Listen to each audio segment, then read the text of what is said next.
Instead, we have the opportunity to make a habit of empathy, to recognize ourselves in each other. So I came mostly to witness and to be here as an observer. And empathy is being able to stand in somebody else's shoes. And I think what's been hard is for the police to stand in the shoes of the really obviously angry community and young people who, feel that injustice has happened.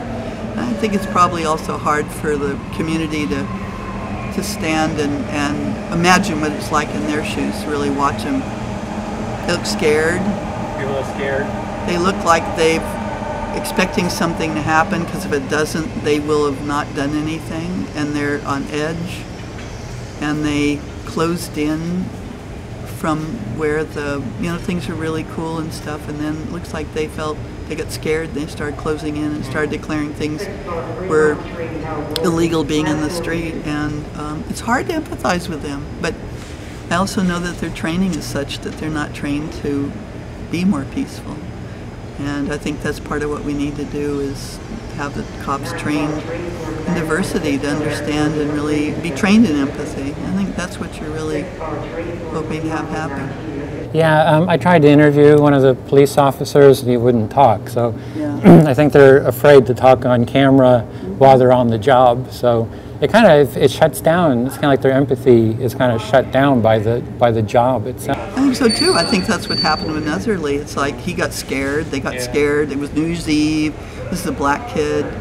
It's like they got jumpy.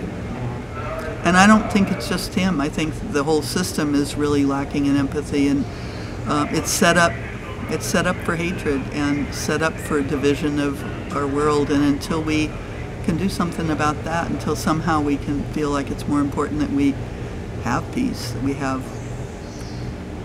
a world in which everybody can be respected, I think it's going to keep happening. And I'm afraid it's going to get worse before it gets better. Any ideas what we can do to build that culture of empathy? Well, yeah, I think the people that are trying to do caucuses and talk to each other, it's really an important thing.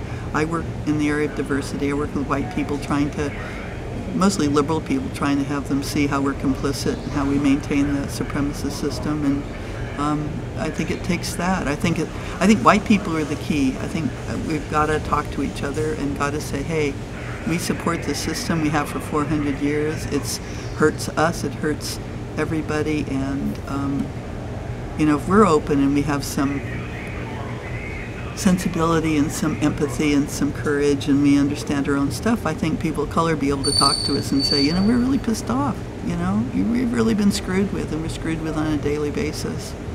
And I think we need to recognize that it happens. And I think, what was really wonderful was seeing the elder African American men out there that were standing for peace and justice and quieting down the young kids and really really standing for something. I went up to one of them, I said, thank you for being here. And he was great. He said, and thank you for being here. And I said, well, really, thank you for being here. And he said it a couple times. He said, no, really, thank you for being here. And I know what he meant. I'm an older white woman. I'm disabled, and I want peace and empathy.